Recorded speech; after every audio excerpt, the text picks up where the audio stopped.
বন্ধ কৰা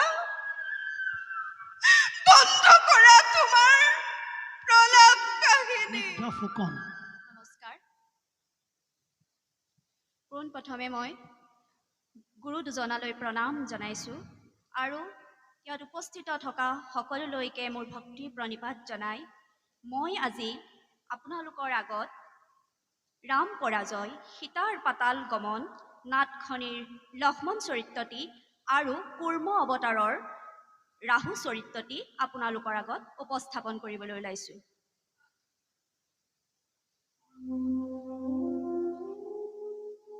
ভাই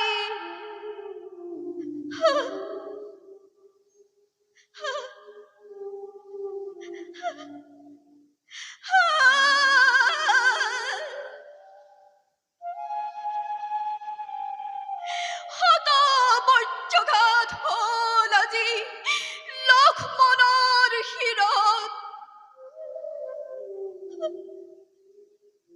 হাই হাই বহুমতী, হাই বহুমতী, তুমি এতিয়াও দিশান্বিত হোৱা নাই কিয়?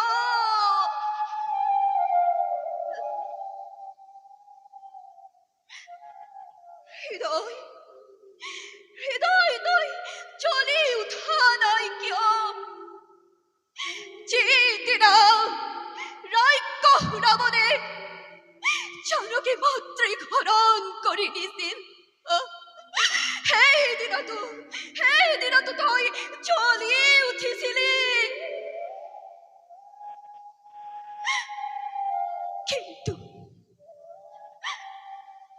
কিন্তু আজি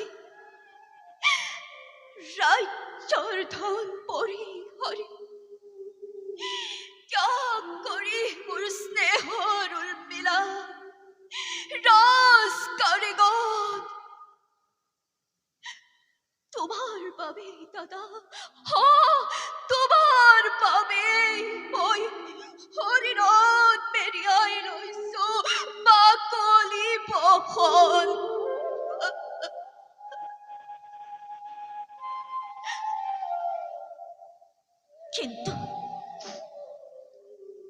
কিন্তু কিয় আজি তুমি লক্ষ্মণক দিলা ইমান নিষ্ঠুৰতে?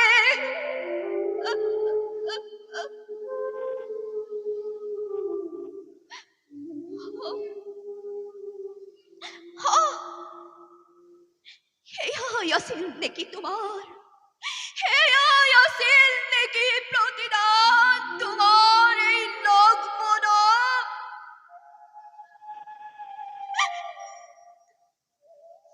যিদিনা জানকী মাতৃক মই বনত এৰি থৈ আহিম, সেইদিনা মোক সুধিব, চেনেহৰ লক্ষ্মণ, চেনেহৰ লক্ষ্মণ, সেই অৰণ্যৰ মাজত, এই জীৱৰ জন্তুৰ মাজত মই কলৈ যাম লক্ষ্মণ? মই ক'ত থাকিম লক্ষ্মণ? আৰু সেইদিনা কি বুলি উত্তৰ দিব এই লক্ষ্মণে?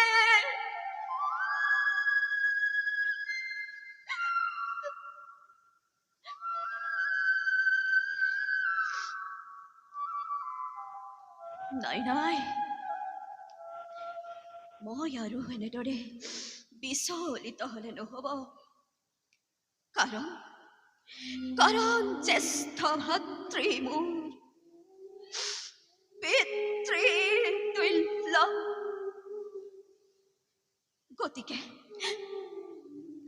গতিকে মই দাদাৰ আদেশ পালন কৰিবই লাগিব। যাওঁ হৃদয়ৰ সকলো মমতা ত্যাগ কৰি, হাই জানকী বনৰ মাজত এৰি থৈ আহোঁগৈ।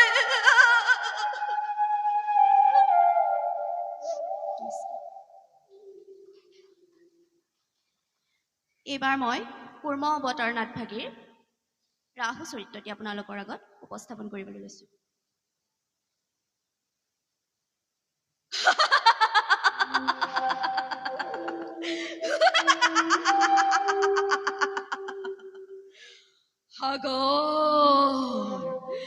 সাগৰ মন্থন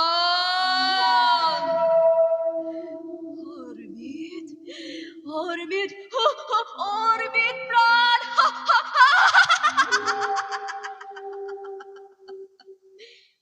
দেৱতা আৰু দানৱ মিলি সাগৰ মন্থন কৰি উদ্ধাৰ কৰিব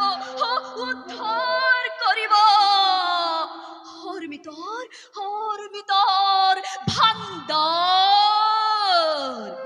সাগৰৰ বক্ষ বিদৰি কিন্তু কুচক্ৰান্তকাৰী দেৱতাই চাতুৰালি কৰি হয়তো দানৱক অৰ্মিতৰ পৰা কৰিব পাৰে বঞ্চিত। নাই এই সুযোগ মই এৰিবই নোৱাৰো।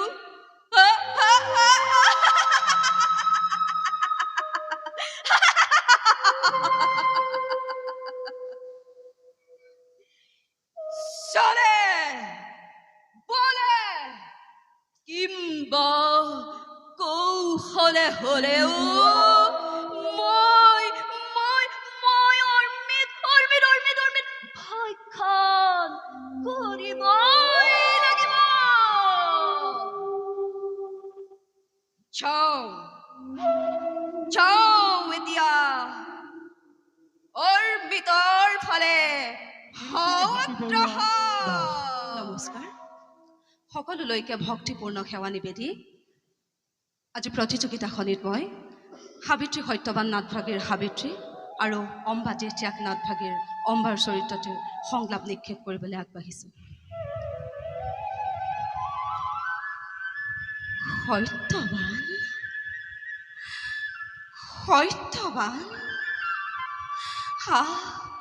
কিমান সুন্দৰ নাম।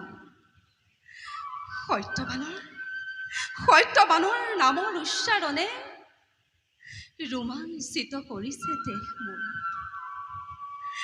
আজি খন্তে শৰীৰৰ অংগে অংগে প্ৰতি ধমনীতে লিখি ললো মই সত্যবানৰ নাম। কিন্তু কোন সেই সত্যবান? কোনে দিব মোক সত্যবানৰ সত্য সমিধান? দেৱৰ্ষি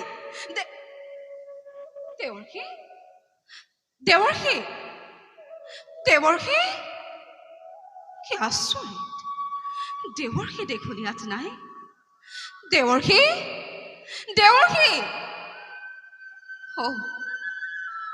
বুজিলো, দেৱৰ্ষিয়ে মোৰ লগত চালনাহে কৰিলে। সেই প্ৰভু দয়াময়, যদি সঁচাকৈয়ে সত্যবান নামৰ কোনো পুৰুষ আছে এই সংসাৰত, কৃপা কৰি আনি দিয়া মোৰ কাষলৈ। মই অনুৰোধ কৰিছো তোমাৰ চৰণত। মোৰ দেখোন ইয়াত থকা বহুবোৰে হ'ল। পিতাই নিশ্চয় মোৰ বাবে অপেক্ষা কৰি আছে। যাওঁ, মোৰ আনন্দ বেলাত পিতৃৰ মনত মনোকষ্ট দি নচপাওঁ মই মোৰে বিপদ। সত্যবান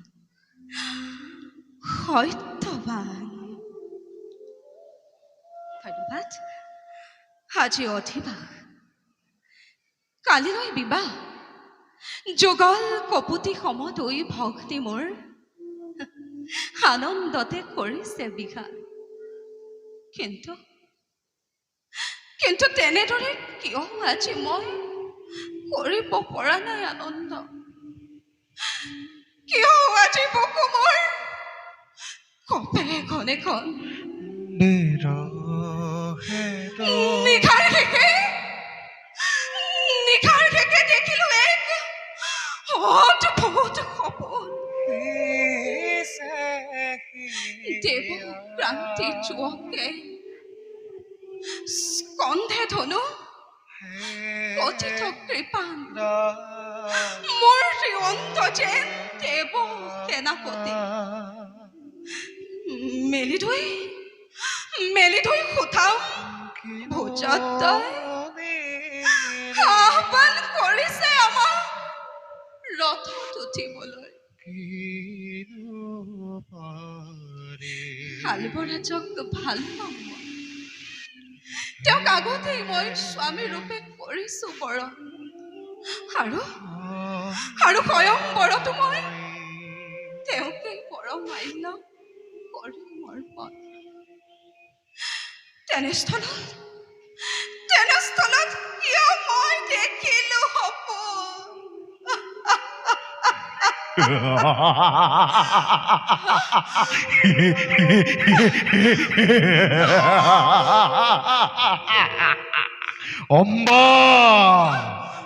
অম্বা বেশ্যতি হৈছ তই উন্মনা। নহব কদাপি পূৰণে মনৰ কামনা। আকাশ পথত সাজি চিতাৰ চাঙি হন হেৰ অম্বা। আৰে কৈ যাওঁ মই, কান্দিব লাগিব তই ওৰে তোক জীৱন। কান্দিব লাগিব তই ওৰে তো জীৱন।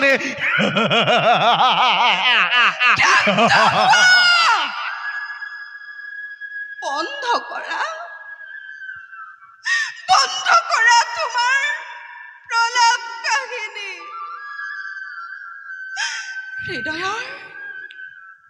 হৃদয়ৰ স্তৰে স্তৰে তুলি আলোড়ন কান্দিবলৈ দি গলা সমস্ত জীৱন। মিছা কথা সকলো তোমাৰ। স্বপ্ন মোৰ নাৰী জীৱনৰ অচিৰে হ'ব ফলৱতী। উজলি শিৰমাৰ ৰক্ত অক্ষয় সিন্দুৰে জনাব মংগলেতি স্বামী কিহে মোৰ ৰচিম প্ৰেমৰ স্বৰ্গই ফুলিৰ ধৰা।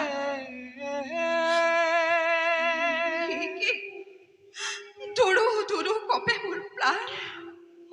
তেন্তে কি সঁচা হ'ব স্বপ্ন মোৰ? নাই নহ'ব।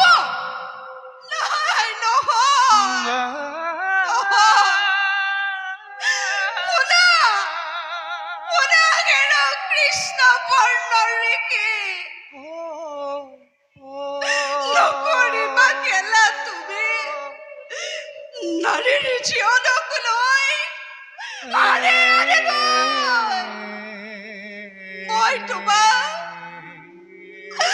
মই তোমাক কৰিছো অনুৰোধ। পিতা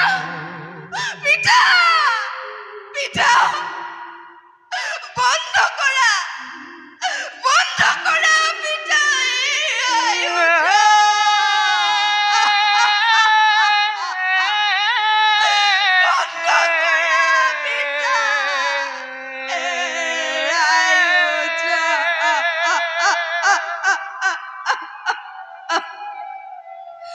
ধন্যবাদ।